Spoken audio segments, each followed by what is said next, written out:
Hello students, welcome to the series chronicles of triumph. आज का जो हमारा विक्टर है वो बहुत ही मजेदार और इंटरेस्टिंग स्टूडेंट है। कहते हैं ना, कुछ बच्चों की हंसी टीचर के दिमाग में जिंदगी भर के लिए छप जाती है। कुछ बच्चों की शरारतें टीचर को उनको देखने पर तुरंत याद आ जाती है। ऐसे ही आज का हमारा विक्टर है किशोर। पूरे बैच का, मैं कहूंगी पूरे बैच का सबसे इंटेलिजेंट स्टूडेंट, सबसे सिंसियर स्टूडेंट, और इसके साथ मैं एक और एडजेक्टिव ऐड करूंगी, सबसे ज्यादा नॉटी बच्चा किशोर। इस बच्चे को जब देखती हूं, टेंशन में स्माइल देता है, एग्जाम नहीं निकला तो स्माइल देता है, एग्जाम निकलने पर स्माइल देता है, क्लास में टीचर डांटती है तो मुस्कुराता है। और इसी हिम्मत से उस बच्चे ने 3 रिजल्ट्स क्रैक किए हैं। करंटली ईपीएफओ तो ज्वाइन कर लिया है किशोर ने, बट 2 रिजल्ट्स चूज इन्होंने किया कि तीनों में से इन्हें कौन सा करना था। मुझे एक इंसिडेंट याद है किशोर का। किशोर जब क्लास में नहीं रहता, मुझे याद है वो फर्स्ट या सेकंड बेंच में बैठता था हमेशा। क्लास में आंसर्स देना, टीचर को उतना ही सताना। एंड आई स्टिल रिमेंबर, जब मैंने पूछा किशोर तुम क्लास में क्यों नहीं थे कल, तो कहा मैम मेरा एग्जाम की पढ़ाई कर रहा था, मैं एसबीआई प्री का पेपर था। And I still remember I answered him, क्या मैं ज्योग्राफी पढ़ाती हूँ, मैं हिस्ट्री पढ़ाती हूँ, मैं भी तो इंग्लिश ही पढ़ा रही थी जो एग्जाम में आने वाला था। सो ऐसे कुछ मेमोरीज काफी स्ट्रांग है किशोर के साथ। बट एक चीज मुझे किशोर की बहुत अच्छी लगती थी कि ये बच्चे ने ना कभी भी अपने प्रॉब्लम्स को अपने सर पे नहीं चढ़ने दिया। है ना, जिंदगी में प्रॉब्लम्स तो है, सबके होते हैं, मेरे साथ कुछ नया नहीं है। इन प्रॉब्लम्स को मैं फेस कैसे करूंगा और इससे मैं आगे कैसे निकलूंगा, हर बार इस बच्चे के दिमाग में यही चलता था। और चेहरे पे एक स्माइल लेके हर एक नई जंग के लिए, एक नए चैलेंज के लिए ये लड़का हमेशा तैयार। आज हम लकी हैं कि किशोर एसएसए के स्टूडियो आए हैं अपना क्रॉनिकल्स ऑफ ट्रायम्फ का ये सेशन बनाने के लिए। So I welcome Kishore on behalf of SSA to our studio. Please come Kishore. Heartiest congratulation. सबसे पहले मैंने कहा ना, सबसे बदमाश बच्चा, सबसे नॉटी बच्चा, लेकिन सबसे ज्यादा रिजल्ट्स देने वाला और बैच का सबसे सिंसियर और इंटेलिजेंट स्टूडेंट आज हमारे सामने है। तो किशोर, अभी मैं आपको हैंड ओवर करती हूँ camera. I will be just here, I will be asking you certain questions, okay? चलेगा किशोर? सबसे पहले तो तुम्हारा स्माइल वाला चेहरा बता दो, ये वाला चेहरा मुझे डाइजेस्ट नहीं होता तुम्हारा। Okay, so let's get ready. Kishore, अपने बारे में कुछ बताओ बेटा। माझं नाव किशोर कैलास शिवाळे. मूळचा मी राहणारा जालना जिल्ह्याचा. आणि जर फॅमिली बॅकग्राऊंडबद्दल विचारसाल तर माझ्या घरात माझे वडील हे NRB कंपनीत काम करतात. माझी आई जी आहे ती एक हाऊसवाईफ आहे आणि मला 2 लहान भाऊ आहेत. माझा मधला भाऊ जो आहे तो बी फार्मसी कंप्लीट केलेला आहे आणि लहान भाऊ सध्या आता शुभम सराकडे ऑनलाईन क्लास करतोय, कारण त्याला मी पण बँकिंग प्रिपरेशनसाठी टाकलेलं आहे. ओके किशोर, आपका थोड़ा एजुकेशनल बैकग्राउंड बताएं। आता ज्याप्रमाणे प्रत्येक मुलाचं जे स्ट्रगल सुरू होतं, ते माझं पण स्ट्रगल एज्युकेशन बॅकग्राऊंडपासूनच सुरू झालेलं. तर तसं तर मी खूप खोडकर होतो पहिल्यापासून. आई वडिलांचा पहिल्यापासून डाऊट होता की हा पुढे शिकेल का नाही, एवढा बंड मी पहिल्यापासून. तर 10वीला मला फक्त आई वडिलांनी एवढं सांगितलेलं की 10वी तू काढ रे म्हणे, फक्त 10वी नंतर खूप इझी असतं म्हणे पुढे आयुष्य, तू 10वीचं मेन पर्सेंटेज काढ. तर 10वीला मी इतका स्ट्रगल केलेला, इतका चांगला स्टडी केलेला, तर मला 90% असे काहीतरी पर्सेंटाईल पडलेले. तर आई वडिलांचा आनंद वेगळा होता. मला वाटलं की बस आपलं काम झालं आता. पण ते म्हणतात ना की स्ट्रगल नेमके सुरू झाला होता, असं त्या शब्दात मी मांडेल. माझ्या त्यावेळी जो फॅट चालला होता, त्यावेळेस तो डिप्लोमा आणि इंजिनिअरिंगचा फॅट चालला होता. तो वडिलाला कोणीतरी सांगितलं की डिप्लोमा चांगला आहे, डिप्लोमामुळे लवकर जॉब भेटतो, त्याच्या पुढे इंजिनिअरिंग करता येते. तर मला डिप्लोमासाठी वडिलांनी सांगितलं तुला डिप्लोमा करायचा आहे. त्यावेळेस कसं होतं, त्यावेळेस एवढी मॅच्युरिटी नव्हती की बाबा आपल्याला काय करायचं आहे. तर वडील ती दाखवेल ती पूर्व दिशा माझ्यासाठी होती. आपल्याला फक्त डिप्लोमा कंप्लीट करायचा आणि okay this is a task. मी त्या डिप्लोमासाठी गेलो. डिप्लोमाला पण मी चांगला परफॉर्म केला, कोणताही सब्जेक्ट माझा बॅक राहिला नव्हता. पण डिप्लोमाला जो ॲग्रिगेट कन्सिडर होतो इंजिनिअरिंगच्या ॲडमिशनसाठी, तो माझा 71% आला होता.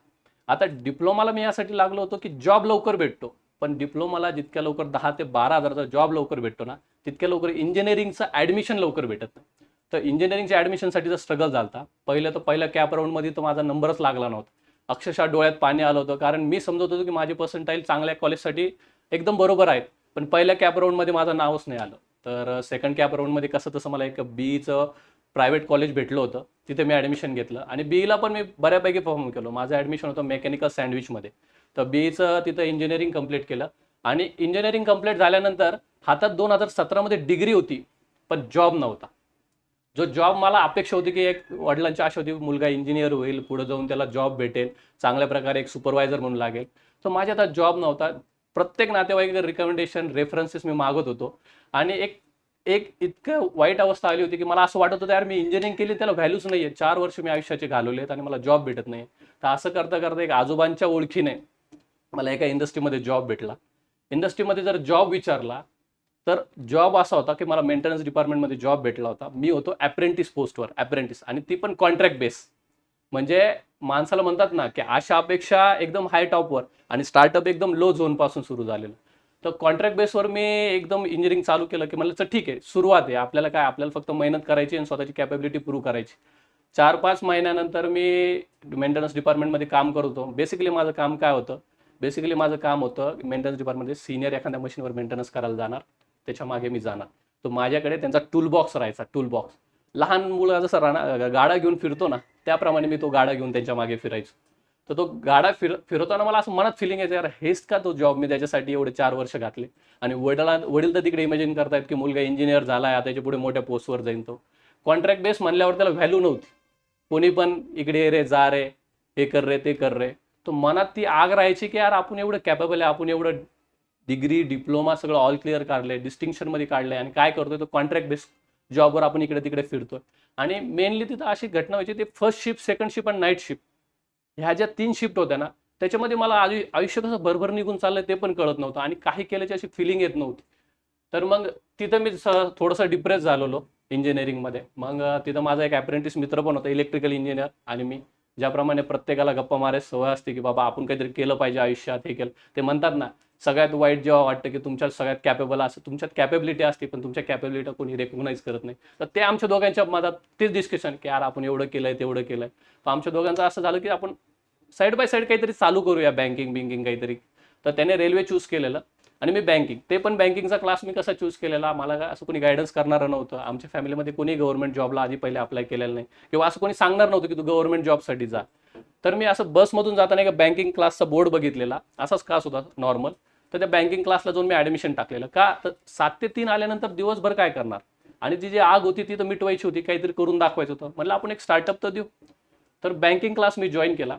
बँकिंग क्लासला त्या गेल्यावर तिथं मला कळालं की तिथं कोणी, मला तिथे एक सर होते, ते सिम्प्लिफिकेशन शिकवत होते. मी इंजिनिअरिंग केलेला स्टुडंट होतो, ज्याने M1 M2 आणि M3 ऑल क्लिअर काढला होता. आणि ते सर सिम्प्लिफिकेशन शिकवत होते, 2 + गुणिले 5. म्हणलं अरे तर खूप सोपं वाटतंय आपल्याला. पण जसं जसं क्लास झाला, त्यांनी 1 ते 1.5 महिन्याचा सिलेबस सोडत आणला होता जवळपास. तो एकदम नॉर्मल क्लास होता. त्यांनी जस्ट बँकिंगचं सगळं संपवलं एका 1-1.5 महिन्यात. ते तर मला कळून गेलं की सिलेबस तर ओके, पण हा होण्यासारखा आहे. पण माझं कंपनीचा जो टायमिंग होता तो असा होता, 7 ते 3 माझी शिफ्ट. 7 ते 3 शिफ्ट केली की संध्याकाळच्या बॅचला जायचं. 7 दिवस ते झालं की दुसऱ्या दिवशी 3 ते 12 माझी शिफ्ट असली की सकाळच्या शिफ्टला मी जायचो. तर हा जो स्ट्रगल होता ना, त्याच्यामुळे कॉन्सन्ट्रेशन मला होत नव्हतं. आणि माझ्यासोबत एक महत्त्वाचा इन्सिडेंट, लाईफ टर्निंग इन्सिडेंट मी म्हणाल, ज्याच्यामुळे मी बँकिंग करायचा जास्त डिसिजन घेतला. ऑलरेडी मी अनसॅटिस्फाईड होतो इंजिनिअरिंगच्या जॉबमुळे. मग त्यानंतर एक इन्सिडेंट असं झाला, ॲज मी मेंटेनन्स डिपार्टमेंटमध्ये होतो, एका मशीनचं मेंटेनन्स आलं. मी सिनियरसोबत होतो. सिनियर म्हणला तू जा त्या मशीनीवर, तू बघ काय. तर त्या मशीनचा प्रॉब्लेम असा होता, ऑपरेटरनं सायकल टाकली होती आणि डोअर क्लोज नव्हतं झालेलं. डोअर अडकलं होतं आणि सायकल स्टॉप होती. आता मी गेल्यावर त्याला विचारलं काय झालं, तो मला डोअर लागला नाही. म्हणलं ठीक आहे, डोअर लागला नाही. मी इकडची विंडो ओपन केली, अर्धा आतमध्ये हात गेलो, सिलेंडरला ओपन केलं. जसा सिलेंडरला हात लावला मी, तसं ते डोअर लागलं, सायकल चालू झाली. तेवढ्यात मला सिनियरने मागं ओढलं. म्हणजे जर मायक्रो सेकंडचा जर फरक पडला असता तर कदाचित मी आज इथं नसलो असतो. एवढा माझ्यासोबत इन्सिडेंट झालेला. आता तेवढं आलं, माझे कान हे झाले, ते झालेले, सर कान फुगत होते माझे. तेवढ्यात मॅनेजर आला. मॅनेजमेंट काय झालं त्याला सांगितलं असंच झालं. तर मला वाटलं मॅनेजर म्हणून बाबा बस थोडा वेळ, 15-20 मिनिटं बस. तो मॅनेजर आला आणि मला म्हणाला की ठीक आहे ही मशीन नको बघू, जा पुढच्या मशीनवर जा म्हणे. मी म्हणलं यार तुझ्यासाठी मी एक माणूस आहे कॉन्ट्रॅक्ट बेसवरला, पण माझ्या फॅमिलीसाठी तुम्ही सर्वस्व आहे ना. आज माझी लाईफ गेली असती तर तू काय तिथं फक्त एक बोर्डवर टाकलं असतं त्या सरांनी की ॲक्सिडेंट नंबर 1 किती दिवसापासून इथं झालं. तर ते मला खूप लागलं होतं की इंडस्ट्रीमध्ये ह्युमन लाईफला मला असं वाटलं होतं की मला व्हॅल्यूच नाही आहे काही. तर मग हा निर्णय जो होता ना तो मी सांगितला. तोपर्यंत माझा साईड बाय साईड क्लास चालू होता. तर असं वाटत होतं की मी करू शकतो, इंजिनिअरिंग बॅकग्राऊंडचं आहे ते. तर घरी जाऊन मी सांगितलं. आता मेन प्रॉब्लेम असा आहे की जेव्हा मिडल क्लास फॅमिलीचा मुलगा एक जॉबला लागलेला आहे आणि जॉबला लागलेला मुलगा घरी जाऊन सांगतो की बस मला आता जॉब सोडायचा आणि पूर्णतः तयारी करायची आहे, घरच्यांना आणि नातेवाईकांना वाटतं मुलगा हा पंचवार्षिक योजनेला चालला. कारण कॉम्पिटेटिव्हचं तेच असतं की त्यांना वाटतं की 2-4 वर्ष पोरगं तिकडे जाणार, त्याच्यानंतर ते काहीतरी करणार, झालं तर झालं, नाही तर घरी वापस येणार बॅग घेऊन. माझी पण ती सिच्युएशन होती. तर आई वडिलांना सांगणारे नातेवाईक पण भरपूर होते, पण आई वडिलांचा विश्वास पण तेवढाच होता. माझं म्हणणं होतं की मी जॉब सोडून, आई वडील म्हणे तुझ्या हातात चांगला जॉब आहे, तू जॉब का सोडतोय, जॉब नको सोडू. मी म्हणायचो नाही, जॉब सोडल्याशिवाय होत नाही. कारण मी बघितलं होतं माझ्या शिफ्टमुळे मला होत नव्हतं. मग आई वडिलांना मी 2 पॉईंट्स खूप क्लिअर होते माझ्या आयुष्यात, त्यावेळे मला ते समजले होते. आई वडिलांना मी म्हटलं, माझी इंजिनिअरिंग तुम्ही काय केली, डिप्लोमा काय केला, की बाबा काही नाही झालं आयुष्यात, तर हा 10-15 हजारावर कुठे ना कुठे काम करून स्वतःचं पोट भरू शकतो, स्वतःच्या पायावर उभं राहू शकतो. मग मी त्यांना म्हटलं, तर बँकिंगला तुम्ही मला 1 वर्ष द्या, 1 वर्षात नाही झालं तर आयुष्यभर MIDCचं वाट बघतीच आहे ना आपली, आपण MIDCला जाऊ म्हटलं, आयुष्यभर तिथंच काढू. पण जर मी हा चान्स उचलला नाही तर दररोज जेव्हा मी जॉबला जाईन तेव्हा माझ्या मनात कुठेतरी असेल की माझ्यात कॅपेबिलिटी होती आणि मी प्रयत्न केला नाही.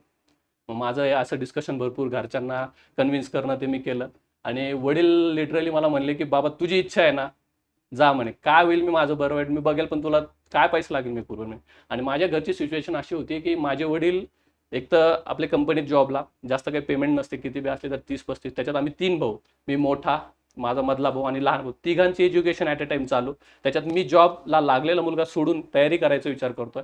पण वडील म्हणले मी करेल. माझे वडील ड्युटी करायचे, ड्युटीसोबत आरोची एजन्सी सांभाळायची. का तर प्रत्येकाला पैसा पुरवता आला पाहिजे, कारण 3 मुलं जर बाहेर राहून शिकायचा विचार करताय त्यांना पैसा लागेल. आणि इथं मी एक गोष्ट सांगतो, वडिलांच्या पैशाचं महत्त्व कधी कळतं माणसाला, जेव्हा तुम्ही ते पैसा कमवलेला असतो. ज्यावेळेस तुम्ही जॉबला जाता, स्वतःची पहिली पेमेंट उचलताना, त्यावेळेस कळतं की त्या पैशासाठी वडिलांनी किती मेहनत केलेली आहे.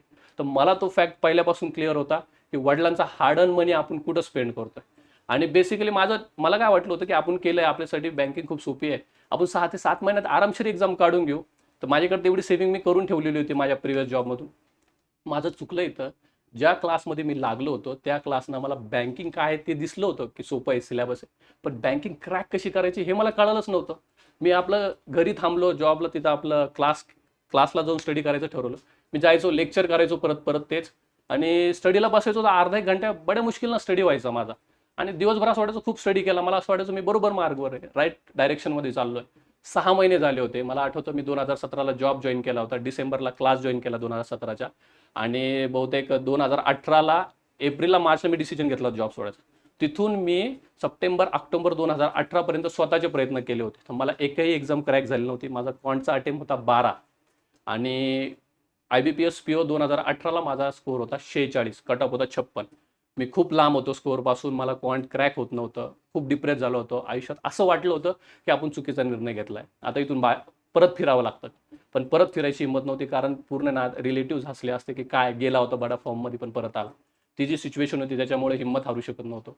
तिथं एका सिनियरला जाऊन मी असंच माझा प्रॉब्लेम सांगितला की बाबा माझं असं असं झालंय, काय करू आता. तो सिनियर म्हणला तुझा क्वांट वीक आहे. आणि त्यावेळेस क्वांटचा गॉडफादर बँकिंगमध्ये कोण होता? शुभम सर. शुभम सरांबद्दल आम्ही एवढं ऐकलेलं होतं की शुभम सरांनी जर 30 जणांची बॅच घेतली तर त्यातले 20-25 जण एक्झाम क्रॅक करतात, अशी सरांची हवा होती. म्हणलं आता आयुष्याचा निर्णय एकदा जाऊन भेटायला काय जातं आपलं. तर मी तो डिसिजन घेतलेला. घरी 3-4 महिने राहून झालेले होते ऑलरेडी पडून. तो डिप्रेशन रिटार्डेशन आलेला होता, पण म्हणलं या माणसाला जाऊन एकदा भेटून येऊया. तर त्या सरांना मी भेटायला गेलो. शुभम सरांना मी भेटलो. तर पहिली व्हिजिट अशी होती की क्लासचं एन्व्हायरमेंट पाहून मला कळालं की मी कुठं तयारी करत होतो. मी एका डबक्यात तयारी करत होतो. आणि शुभम सरांचा क्लास म्हणजे महासागर होता कॉम्पिटिशन. शुभम सरांना भेटण्यासाठी पोरं लाईनीत उभे होते आणि मी तिथं गेलेलो.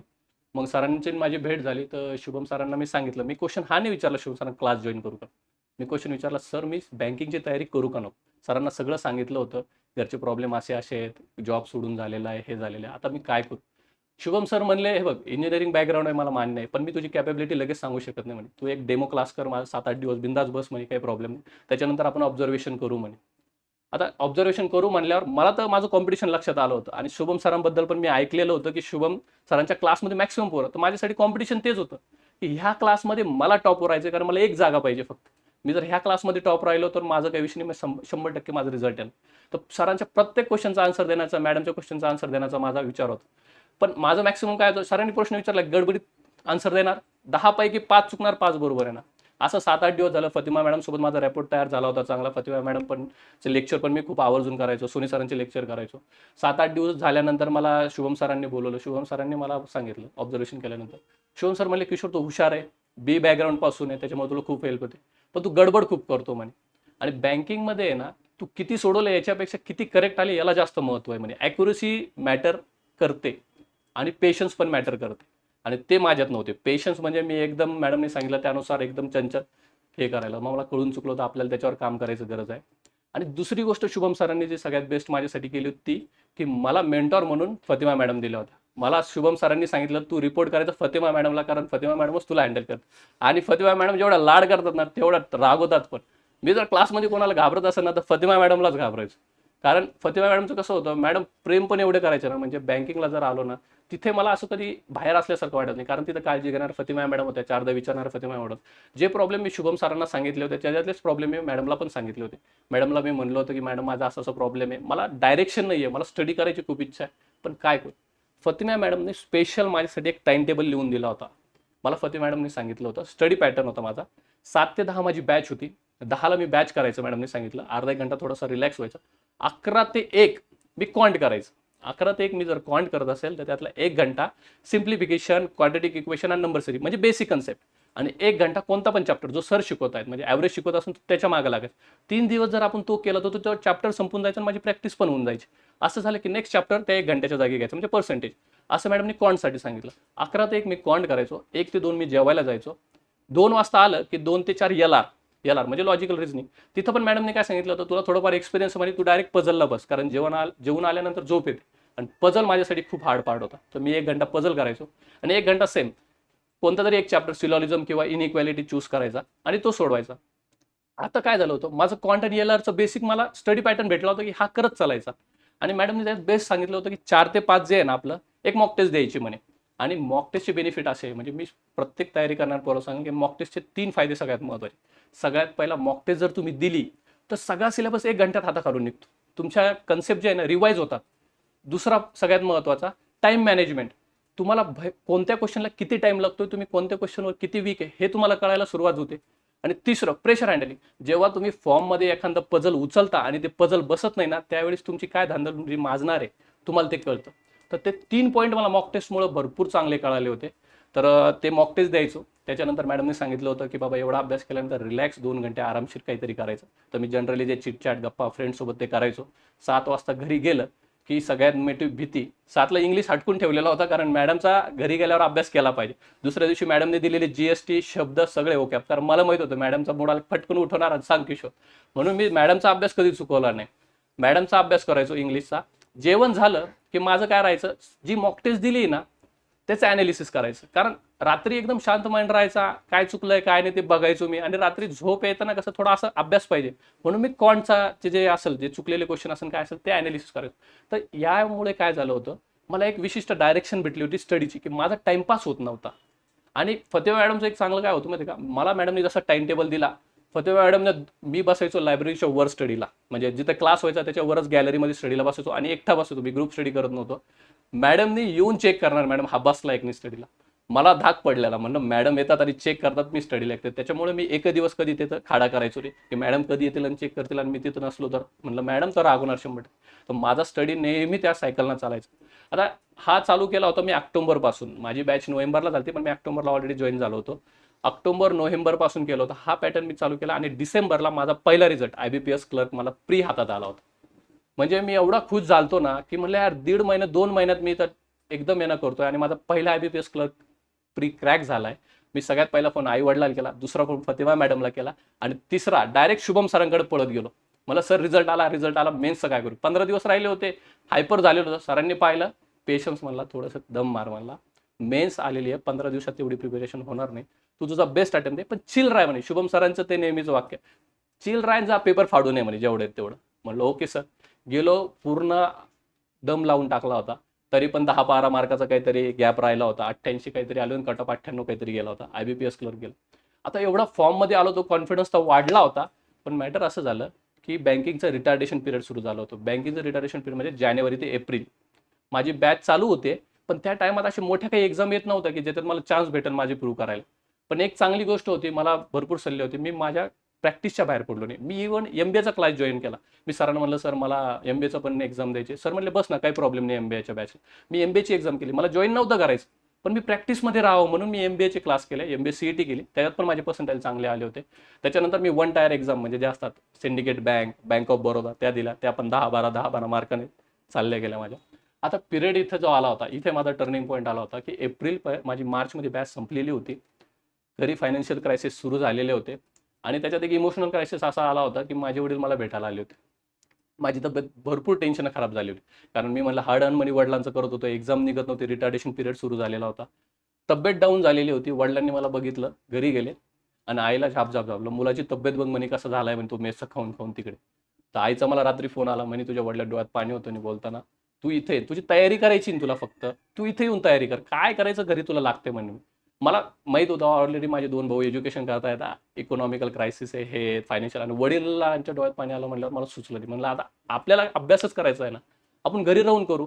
मी फतिवा मॅडमला निर्णय सांगितला. फतिवा मॅडमने मला इतकं कन्व्हिन्स केलं, फतिवा मॅडम तुला काय प्रॉब्लेम मला सांग म्हणे, मी तुझे सगळे सोल्युशन करते, आर्थिक असो, इमोशनल असो, वडिलांना बोलू का, आईला बोलू का. पण मी म्हणलं नको मॅडम, त्यांनी चान्स दिलेला आहे. आता प्रूव्ह करायची साईड माझीच होती, फक्त स्टडीज राहिला होता. मॅडमने जेवढं सांगायचो, सरांनी जेवढं गायडन्स करायचो, सगळं झालेलं होतं. तर ते माझ्या लक्षात होतं, म्हणून मी घरी गेलो. इच्छा नव्हती पण तरी मी घरी गेलो होतो प्रिपरेशनला. आता घरी गेल्यावर प्रॉब्लेम, मला मॅडमचा टाइम टेबल फॉलो करायचा होता. माझ्याकडे मॉक टेस्टसाठी पीसी नव्हतं. माझ्या आईने बचत गटातून तिच्या कशी तरी ऍडजस्ट करून मला एक पीसी घेऊन दिला. का तर मुलाला मॉक टेस्ट देण्यासाठी पीसी लागतो. त्या पीसीवर मी माझा टाइम टेबल बरोबर सेट झालेला, मॉक टेस्ट जिथे द्यायचे तिथं मॉक टेस्ट द्यायचो. आता मला भरपूर जणांचे सल्ले होते की बाबा घरी गेल्यावर स्टडी होत नाही. पण मी म्हणतो घरी गेल्यावर जर तुम्ही शोधलं ना तर तुमच्यासाठी मोटिवेशनसाठी खूप चांगले कारण भेटते. सगळ्यात पहिलं कारण होतं माझ्या वडिलांची मरण. मी जर घरी बसेल असायचो, दिवसभर घरी असायचो, त्याच्यामुळे वडील 7 ते 3 ला ड्युटीहून जरी आले तर किती वेळ आराम करतात, 1 घंटा, आणि त्याच्यानंतर बॅग उचलून परत आरो एजन्सीच्या कामासाठी जायचे. का तर पोरांना कुठं काही पैसा कमी पडू नये. वडिलाची मरमर डोळ्यासमोर होती, आणि वडील मरमर करतात आणि त्याचा एवढा मोठा झालेला मुलगा घरात बसलेला आहे. ती जी फिलिंग असते ना, ती तुम्हाला मोटिवेशनसाठी का.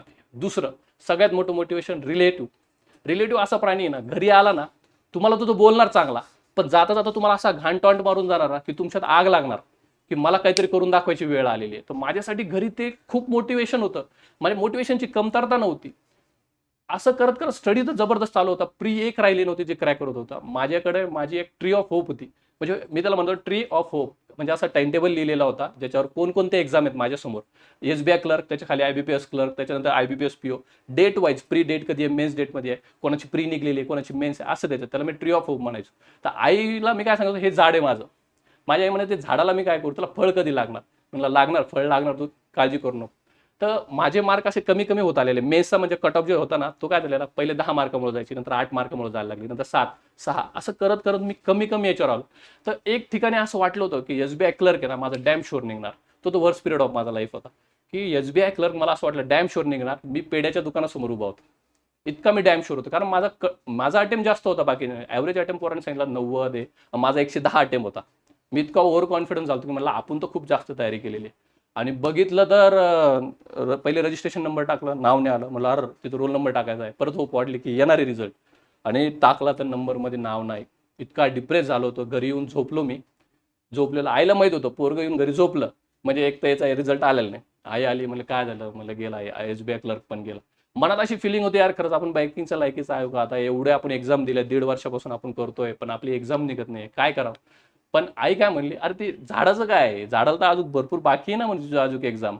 मला ते आता बाकी आहे म्हणलं, पण दे ना म्हणे. आणि माझं ठरलेलं होतं जानेवारी 2020 इधर एक तर मी कुठेतरी जॉबला लागलेला असेल, नाहीतर MIDC मध्ये टिफिन घेऊन निघलेलो असेल. हे माझं क्लिअर होतं.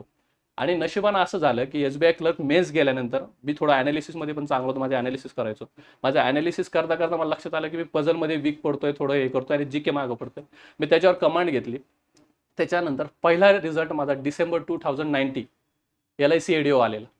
LIC ADO आलेला ना, इतका जाम खुश झालेलो मी. सगळ्यात पहिले तर पेढे घेऊन तेच केलं, एसबीआय क्लर्कला पेढे हुकले होते. पेढे आणले आणि घरी गेलो. वडील झोपलेले, वडिलाला उठवलं आणि म्हटलं उठा, म्हणलं तुमच्या वागानं करून दाखवलं. म्हणलं LIC ADO क्लास 2 ऑफिसर मध्ये सिलेक्ट आहे. म्हणलं जाम. एक पहिला पेढ्याचा बॉक्स घरी संपला, आणि नंतर 7 दिवस आईला पेढे वाटायला लागले पूर्ण गल्लीत. कारण हवा तेवढी गेली होती ना की करून दाखवलं स्वतःसाठी. काय जे म्हणजे कॅपेबिलिटी प्रूव्ह करायची ती करून दाखवली. आता तो LIC ADO जॉब म्हणला तर त्याच्याबद्दल थोडीफार निगेटिव्हिटी पण होती, पॉझिटिव्हिटी पण होती. फतिमा मॅडमला आणि शिवम सरांना जेव्हा मी सांगितलं ADO, तर मॅडम म्हणल्या तू RBI मटेरियल आहे म्हणे, तू जायचं नाही म्हणे. आता म्हणलं अरे बाप, आता मेंटॉर नाही म्हणल्यावर तो खूप हार्ड डिसिजन माझ्यासाठी आला होता. पण माझी कंडिशन त्यावेळेस अशी नव्हती की मी आलेला जॉबला लाप मारून पुढची प्रिपरेशन करू शकते. कारण माझं ठरलं डिसेंबरला जॉब नाही तर जानेवारीला MIDC आहे. मला MIDC पेक्षा तर गव्हर्नमेंट जॉब कधी चांगला. मी जॉब जॉईन केला, पण मी प्रिपरेशन सोडलं नव्हतं. त्यावेळेस माझी जी कंडिशन होती, माझी ट्री ऑफ होप मी ज्याला म्हणतो, त्याच्यात माझी LIC असिस्टंट निघलेली होती, EPFO फ्री पण निघलेली होती, आणि त्या टायमाला भरपूर एक्झाम होतात माझ्याकडे. तर मी काय केलं, ट्रेनिंगला गेल्यावर परत ट्रेनिंग होऊन एक दिवस घरी सहज येणार होतं. त्यावेळेस LIC असिस्टंट मेन्स होता माझा. मी फक्त जायचं, मला टार्गेट काय होती की कोणती एक्झाम सोडायची नाही. LIC असिस्टंट मेन्स पण दिलेली, आणि मी त्यावेळेस माझ्या हाय पीकवर होतो तयारीच्या. माझी LIC मेन्स पण निघालेली, पण ती माझी वेटिंगला 118 कट ऑफ होता, 118 मार्क मला पडलेले, ते वेटिंगमध्ये आलो आणि रिसेंटली न्यूज आली की ते आता क्लिअर होणार आहे, तर तो पण रिझल्ट आला. पण त्या LIC असिस्टंटमुळे माझा एक असा फेज आला होता की DO जॉबबद्दल निगेटिव्ह होती. DO जॉब मला करायचा होता, पण त्यावेळेस LIC असिस्टंट फेब्रुवारीमध्ये आला. फेब्रुवारी जॉब आल्यावर मी इतका निवांत झालतो ना, मला जाऊ दे आता DO जॉबचं काय, LIC असिस्टंट वेटिंग क्लिअर होईल, आपण LIC असिस्टंटला चालल्या जाऊ. पण आला कोरोना. मार्च, मे, जून, जुलै, ऑगस्ट संपत आला, पण LIC असिस्टंट वेटिंगचं काही खरं नाही. समोर त्यापर्यंत माझा RBI असिस्टंट पण निघला होता, SBI क्लर्क पण निघला होता, पण जॉबमुळे आणि सर्टन कंडिशनमुळे मी मेन्सला पण जाऊ शकलो नाही. मग असं झालं होतं की पुढं तर अंधार दिसायला लागलो होतं, म्हणजे जॉबला तर लागलो, आता काय जॉब तर DOचा जॉब टार्गेट कंप्लीट केल्याशिवाय कन्फर्म होणार नाही. LIC असिस्टंट वेटिंग 2 वर्षाचं पिरियड आहे, होईल याची गॅरंटी नाही. आणि EPFO तर म्हणजे बाकीचे एक्झाम तर इन प्रोसेस होत्या, तर मला अंधार दिसत होता. तर मी ऑगस्टला डिटरमाइन केलं की DOचा जॉब आपल्याला टार्गेट करायचा. तिथं थोडं प्रिपरेशनला मी मागं घेतलं आणि DOच्या जॉबला थोडं फोकस केलं.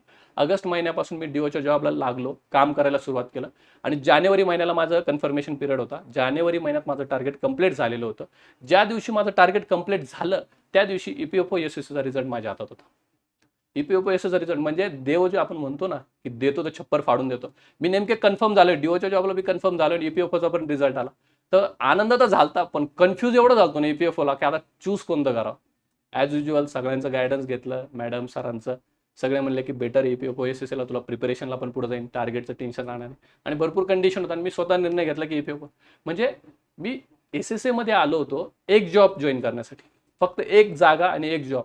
आणि ॲट द एंड माझ्या स्ट्रगलच्या आता लोक मला 3 जॉब देवाने एका मागे एक दिले. तर त्यासाठी तर सगळ्यात पहिले मी फतिमा मॅडम आणि शुभम सरांचे आभार मानेन की आपण म्हणतो ना की माणूस यशस्वी होईल, पण यशस्वी लवकर कधी होतो जेव्हा तुम्हाला चांगले गुरु लाभ. आणि मला ते चांगले गुरु लाभले, त्यांनी मला योग्य ते डायरेक्शन सांगितली होती. तर That's so true. किशोर की मैं जब सुन रही हूँ स्टोरी तो उसके सेंटेंसेस मुझे सच में याद आते हैं. ये बच्चा जब टेरेस पे पढ़ाई करता था तो मैं इसको वहां आके वोकैबुलरी पूछती थी, दिखाओ क्या पढ़ रहे हो, और सच में मैं किशोर के ऊपर एक भूत बन के घूमती थी कि मुझे इसके रिजल्ट चाहिए थे. किशोर, आपने कितने मेंस लिखे बेटा? मैं मेंस तो मैंने बहुत सारे लिखे थे. SBI, IBPS PO. SBI का प्री नहीं निकला था 2019 का, पर IBPS PO का मेंस निकला था. उसके बाद LIC ADO निकला था. IBPS क्लर्क तो हमेशा देता था. तो जो भी एग्जाम आ रही है ना तो फॉर्म भरता था, उसका mains pre is a piece of cake हो गया था हमारे लिए बाद में, क्योंकि हम इतने पीक पे थे वहाँ पे. पर मेंस में मेरे को मेंसमध्ये जे प्रॉब्लेम यायचा, मला मेंसमध्ये प्रॉब्लेम हा यायचा जीके काय स्टडी करावं, स्टडी ऐकूची व्हिडिओ बघायचो आणि त्याच्यावर जायचो. आणि मॅथ मी अजून सांगतो, मी पूर्ण याच्यामध्ये मॅथमध्ये वर्ड प्रॉब्लेम कधी सोडवले. शुभम सरांनी खूप मन लावून शिकवले, मी तयारी पण खूप मन लावून करायचो, पण मला एक्झाममध्ये वर्ड प्रॉब्लेम क्रॅकच व्हायचा नाही. कशामुळे व्हायचा नाही तो माझी फोबिया होता का काय मला माहीत नाही, पण मी क्वांटचा रिलेटेड अभ्यास केला होता. LR वर कमांड घेतली होती कारण मला तो कळाला होता. आणि इंग्लिशचं तर विषयच काम नव्हतं, मॅडमच्या प्रेशर खाली तो अभ्यास पूर्ण झालेला होता माझा. शेवटी माझा RBIला मला चांगला होतं, मला इंग्लिशमध्ये मी 28 काही सोडवतोय, माझा RBI सगळं इंग्लिशवर निघला होता, मला ग्रेस भेटला होता इंग्लिशमध्ये, इतकं माझं प्रिपरेशन झालेलं होतं. That is so true. बेटा, आपका सबसे लाइफ का मोटिवेटिंग मोमेंट क्या था कि बस अब यहाँ से कर दिखाना है? मोटिवेटिंग मोमेंट मी जर म्हणेल ना तर आयुष्यामध्ये ज्यावेळेस मी तुम्हाला सांगितलं की SBI क्लर्क माझा ते रिझल्ट आला नव्हता आणि घरात चालले होते, तर रिलेटिव्ह येऊन सांगायचे की रिलेटिव्ह येऊन काय म्हणायचे, किती दिवस आता तू आई वडिलांना म्हणजे वडिलांना त्रास देणार. वडिलांची बरोबर त्यांना बी माहीत होती, मला पण जवळचीच रिलेटिव्ह आहेत, ते म्हणायचे वडिलावर किती प्रेशर. आता ही गोष्ट मला माहीत होती की मला काय करून दाखवायचं, मला पुढं त्यांना सुखात ठेवायचं, म्हणजे माझ्याकडे तेवढं असलं पाहिजे ना, मी सुखी पाहिजे ना. मी सुखी तेव्हाच असणार जेव्हा माझी कॅपॅबिलिटी पूर्ण असणार. तर माझ्यासाठी ते जे मोटिवेशन होतं की रिलेटिव्ह येऊन मला बोलायचे, तो मोटिवेटिंगच पॉईंट राहायचा. रिलेटिव्ह आले की मला माहीत राहायचं, मी तर एक तर बाहेर जात नव्हतो रिलेटिव्हला भेटायला स्वतःहून, पण ते म्हणतात ना, आई म्हणायचे अरे ते पाहुणे आले चल भेटायला, मग माहीत राहायचं, मन घट्ट करून जायचं की तयारी ना की एक टॉन्ट बसणारच आहे आपण. तो जो टॉन्ट बसायचा ना मॅडम, वही सबसे बड़ा motivation. Motivation. I should tell this one thing students की बहुत सारे बच्चे कहते हैं मैम हम घर पे पढ़ाई नहीं होती. घर पे पढ़ाई करके एक नहीं 3 रिजल्ट ला के देने वाला लड़का आज हमारे सामने है, और वो उस नेगेटिव एनर्जी को, जो रिलेटिव्स पूछ रहे हैं कि तुम्हारा रिजल्ट कब आएगा, तुमको कुछ लगता नहीं है क्या, इतना बड़ा बेटा होके अपने डैडी को अभी तक तुम सफर करवा रहे हो, तो उस पॉइंट को कैसे मोटिवेशन लेना है ये आप किशोर से देखो. कहते हैं ना, हालात को जैसे तुम लेते हो वैसे हालात तुमको रिस्पॉन्ड करते हैं. किशोर, मुझे एक चीज बताओ बच्चा, आपने जीके का ग्रुप में कुछ किया या जीके की पढ़ाई कैसे की? जीकेचं मी सांगेल तर माझं मॅडमने ग्रुप खूप चांगला सिलेक्ट केलेला, पण माझं ग्रुपमध्ये काय मॅटर व्हायचं, मी एक तर मेकॅनिकल इंजिनिअरिंग बॅकग्राऊंड पासून होतं आणि मला फोकस राहणं खूप गरजेचं होतं. जेव्हा तुम्ही एवढ्या असं घोळक्यात असताना कसं असतं, माणूस हा टॉकेटिव्ह, मी तर खूप टॉकेटिव्ह पर्सन आहे पहिल्यापासून, तर मला माझं दुःख सांगितल्याशिवाय राहायचं नाही, मी बडबड करायला खूप माहिर आहे. तर मला कळून चुकलं तर मी ग्रुप स्टडीमध्ये कधीच परफेक्ट बसणार, कारण एक तर मी डिस्ट्रॅक्ट होईल किंवा त्यांना डिस्ट्रॅक्ट होईल. त्याच्यामुळे मी ग्रुप स्टडी खूप कमी केलेला. तरी पण चांगल्या पोरांसोबत मी थोडंफार बसायचो. जीकेचं आम्ही ट्रिक तयार करायचो. जीकेच्या ट्रिक म्हणजे असं गव्हर्नर, कॅपिटल यांच्या आम्ही शॉर्ट शॉर्ट ट्रिक तयार केलेल्या. आणि जीकेचं तर मेन होतं अड्डा 247, आपला अड्ड्याची एक शीट वीकली आली की ती पण वाचायची, मंथली आली ती पण वाचायची आणि स्टडी ऐक. बस एवढंच जीके मी करायचो. आणि LIC असिस्टंटला मी जे सांगितलं, माझा LIC असिस्टंटला मेन्सला जीके बिलकुल प्रिपेअर नव्हता, कारण ट्रेनिंगमध्ये बिझी होतो एवढं. पण स्टडी IQचे व्हिडिओ आणि जे सरांनी आपले सर ग्रुपवर थोडे इम्पॉर्टंट व्हिडिओ टाकायचे तेवढे बघून मी गेलेलो.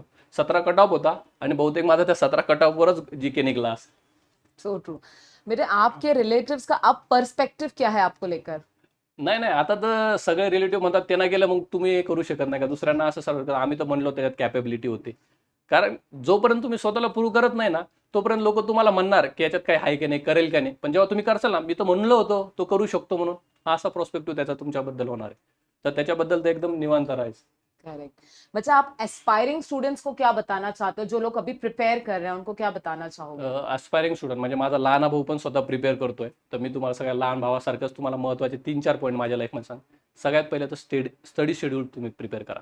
टाइम मॅनेजमेंट, स्टडी शेड्यूल आणि टाइम मॅनेजमेंट इतकं इम्पॉर्टंट आहे ना, त्याचं महत्त्व सांगण्यासाठी फक्त एकच लाईन सांगेल, वक्त रहे तो देख लो क्या करना है, नाही तर वक्त देख लेगा तुम्हारा क्या करना है. कारण Wow. बँकिंग एक्झाम जे असतं ना, बँकिंग एक्झाम तुमच्या प्रिपरेशनसाठी थांबणार नाही. तुमचं प्रिपरेशन झालंय मग मी येणार. बँकिंग प्रिपरेशन सर्टन पिरियड आहे, तिथं ती एका मागे एक एक एक येणार. तुमचं प्रिपरेशन नाही तर त्यांचं प्रिपरेशन त्यांना घेऊन चाललं जाणार. पण तुम्ही जर टाइमपास करताय तर ती चान्स तुमच्यातून गेली. आणि जो रिटार्डेशन पिरियड मी सांगितला जानेवारी ते एप्रिल, त्याच्यामुळे तुमचं अख्खं 1 वर्ष गेल्यासारखं तुम्हाला वाटतं आणि घरचे 1.5-2 वर्ष वाट बघत नाही. तर घरच्यांना रिझल्ट एकदम आउटपुट लगेच पाहिजे असतं. तर तुम्हाला तो पॉईंट लक्षात ठेवणं आहे. दुसरा पॉईंट मी सांगेल सेल्फ अनालिसिस. शुभम सर नेहमी सांगतात पोरांना की सेल्फ अनालिसिस काय आहे. तर प्रत्येकासाठी वेगवेगळी डिफिनेशन आहे. माझ्यासाठी सेल्फ अनालिसिस असं होतं, मी जेव्हा मॉक टेस्ट द्यायचो, माझा वीक पॉईंट कोणता आहे तर पझल होता. आणि स्ट्रॉंग सब्जेक्ट, मॅन्डेटरी सब्जेक्ट म्हणजे मॅन्डेटरी टॉपिक मी कसं म्हणेल की कोणते टॉपिक मला नेहमी लागणार आहे एक्झाममध्ये. क्वांटमध्ये मला क्वांट अवघड जायचं, तर क्वांटसाठी मी मॅन्डेटरी जे टॉपिक आहे 25 मार्क घेण्यासाठी तेवढे करून ठेवले. आणि मला स्ट्रॉंग पॉईंट माहीत होता की मी LRला स्ट्रॉंग करू शकतो, कारण माझा 25 पर्यंतच अटेम्प्ट व्हायचा, मला तो 30-32 पर्यंत यायचा होता. एक पझलची मला अडचण येत होती, तर मी पझलला खूप घासलेलं. तर ते सेल्फ अनालिसिस मी केलेलं. तर माझी अशी इच्छा आहे की तुम्ही पण स्वतःचं सेल्फ अनालिसिस करा. तिसरा पॉईंट मी सांगेल, never miss a single weekly talk of Fathima madam आणि शुभम सर. या लोकांचे शब्द तुमचे आयुष्य घडवणार आहे. तर यांचा विकली टॉक तुम्ही कधीच मिस करू नका. यांचा विकली टॉक जेव्हा आम्ही ऐकायचो ना, ऑफलाईन बॅच आहे आम्ही जेव्हा विकली टॉकला बाहेर निघताना पोरांमध्ये अशी आगाग राहायची ना, काय तोडफोड करून कसा पेपर फाडू असे राहायचे. त्याच्यामुळे आम्हाला 7 दिवसानंतर मोटिवेशनची कधी कमी नव्हती. तर बॅच केल्यावर सरांचा असो का फतिमा मॅडमचा, आणि फतिमा मॅडमचं सरांचं असं आहे की ते जेवढे आकांतानं शिकवताना, तुम्ही बॅचमध्ये जरी बसले आणि तुम्हाला असं वाटतं की अरे हे आपल्यापेक्षा यांना जास्त गरज आहे की आपल्याला एवढं जास्त ओढून शिकवत आहे, तर ती फिलिंग तुम्हाला मोटिवेशनसाठी करू शकते. आणि शेवटचा पॉईंट मी सगळ्या ॲस्पिरंटला सांगा, हे पहा, जॉब मिळणार आहे, सगळं तुमच्यासाठी होणार आहे, सगळं आयुष्य तुमचं चांगलं होणार. पण एक फिलिंग जरी तुम्ही मनात ठेवलं ना की आपण जगात आलोय तर आपण आई वडिलांचं देणं काहीतरी लागतं. तर तुम्ही असं काहीतरी आयुष्यात करायला पाहिजे की ते आई वडिलांनी म्हणलं पाहिजे की माझ्या वाघानं, माझ्या वाघिणीनं काहीतरी करून दाखवलं, तर ती फिलिंगच तुम्हाला पुढे यश मिळून देईल. बस एवढेच माझे 4 पॉईंट असेल. करेक्ट. शुभम, बेटा Kishore, anything that you want to convey to your parents, जिन्होंने आपको उनको कुछ बारे में, आपके फैमिली के बारे में कुछ आप कन्वे करना चाहोगे उनको? माझी तर पहिल्यापासून इच्छा होती की आई वडिलांची जेवढी मरमर माझ्यासाठी त्यांनी केलेली आहे, बस पुढं त्यांना तेवढं सुखी ठेवता आलं पाहिजे. आपल्याला आई वडिलांनी जेवढी आपली मरमर त्याची परतफेड आपल्याला करता आली पाहिजे. आणि माझी इच्छा आहे की माझ्यासोबत माझे भाऊ पण असे चांगल्या चांगल्या मोठ्या पोस्टवर लागावे आणि माझ्या वडिलांचं जेवढे बी कष्ट आहे त्याची चीज भरून यावी. बस. बहुत बहुत बड़ा स्ट्रगल है। और मुझे सच में मैं कहना चाहूंगी किशोर को एक चीज कि किशोर, क्लास में, बैच में तुम ऐसे स्टूडेंट हमेशा रहे हो कि जो Shubham sir, Fatima ma'am, yes sir के हमेशा टॉप लिस्ट में रहता है ये बच्चा। आज भी जब तुमको देखती हूँ उतनी ही खुशी होती है। और मैंने आज कहा कि किशोर, जब मैं तुम्हारा क्रॉनिकल्स ऑफ ट्रायम्फ बनाऊंगी बड़ी खुशी के साथ, बड़े इंटरेस्ट के साथ, क्योंकि बहुत एक अजीब सी फीलिंग होती है एक टीचर के लिए कि कुछ दिन पहले जो बच्चा अपने सामने अपने बेंचों पे बैठता, हमसे पढ़ता है, आज वो लड़का आज हमारे साथ खड़े रह के अपनी खुद की स्ट्रगल और सक्सेस स्टोरी खुद सुना रहा है। सो कहते हैं ना बच्चों की, माँ बाप का, जिन्होंने बहुत बड़ी बात कही है कि माँ बाप के लिए जो जिन्होंने हमको इस दुनिया में लाया है उनको रिटर्न में क्या देना है, तो ये प्रूव करने का उनको मौका दो कि हमारा बेटा भी या बेटी भी बहुत कुछ करके दिखा सकता है। किशोर, वो आपने हिंदी में बड़ी अच्छी कहावत की है, वक्त रहते देख लो। तो क्या करना है, नहीं तो वक्त देख लेगा आपका क्या करना है। वक्त रहते देख लो कि क्या करना है, नहीं तो वक्त देख लेगा कि आपका क्या करना है।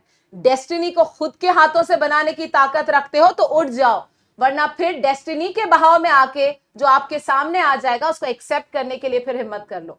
चलिए students, see you again with the next victor. और Kishore, wish you all the very best. Very soon is going to get married और ये हमको बुलाने वाले हैं। आज वेळ आहे, लग्नाला तर नक्की बोलवणार मॅडम। बिल्कुल सर, किशोर शादी में जरूर बुलाना Yes. And I will be so happy for this. चलिए, thank you so much, see you soon, thank you.